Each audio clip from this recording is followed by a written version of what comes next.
Welcome to The Riff. I'm Jack Trash, and today we're going to talk about knitting. No, seriously, what's more rock and roll than knitting? Okay, almost everything is more rock and roll than knitting.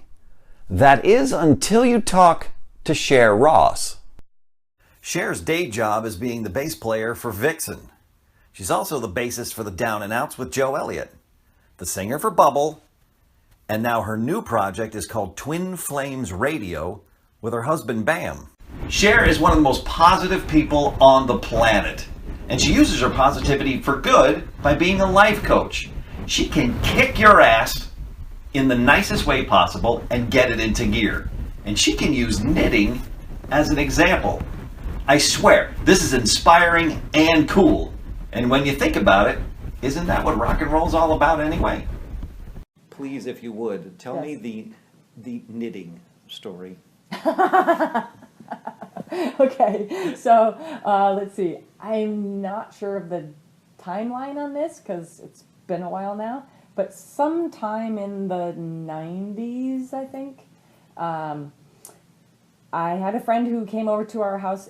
Bam and I lived in LA. A friend came over wearing a hand knit scarf. I had never really noticed hand knitting anything before. And I was like, oh my God, your scarf is amazing. So she was like, oh, I knit it. And I was like, is that the one stick thing or the two stick thing? Like, really unfamiliar. Right. Okay? I said before, my parents, my family, they were like musicians. Knitting, nobody knit.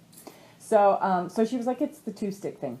So I ordered a little kit on eBay, taught myself to knit very badly at first, but then I started to figure it out. One thing led to another. I started getting really excited about it because I loved the idea of making my own stuff the way I wanted it to look instead of buying stuff from the store. Sure. It's like kind of a DIY punk thing, you know? Right. And I started to blog about it. And the author of the biggest, at that time, biggest knitting book, the Stitch and Bitch book. Okay. Deb Stoller read my blog and reached out to me and said, I love this sweater that you're talking about in this blog, and I would like to feature it in my next book, the sequel to Stitch and Bitch. And I was like, what? Really? I haven't knit that yet. I just put Photoshop pictures of an idea in my head. And so anyway, so I did it. That was called the Bam 13 sweater because it was a sweater that Bam wanted me to design.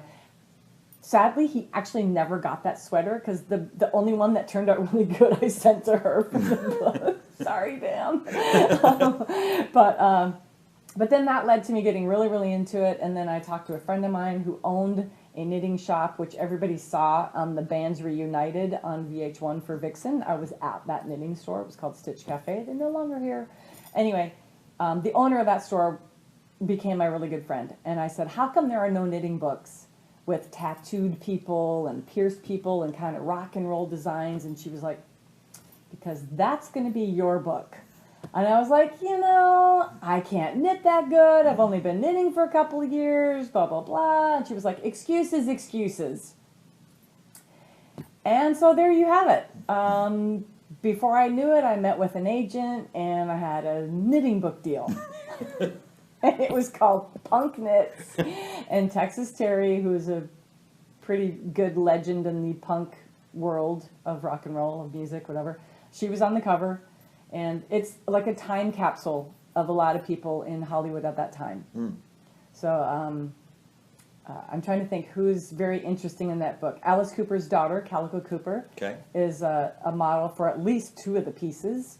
Ray Mayorga of Stone Sour, and now he plays for somebody else whose name just has eluded me. Bam, what do you remember? You had never knitted before. Right. You had never wrote a book before. Nope.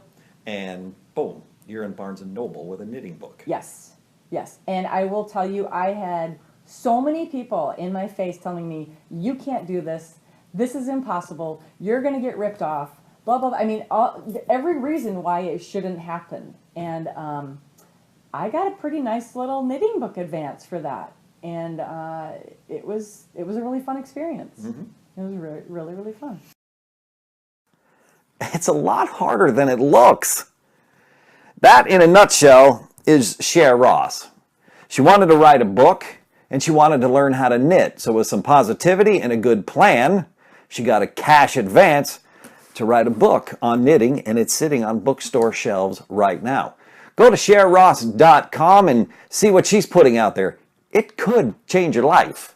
More with Cher coming up in later episodes of The Riff. If you've got a question that you want me to ask her, let me know right here in the comment section, or hit me up on Facebook, Twitter, Instagram. Like, follow, subscribe. We've got some really cool stuff coming up on The Riff. Until Tuesday, this is The Riff. I'm Jack Trash, and live your life to 11.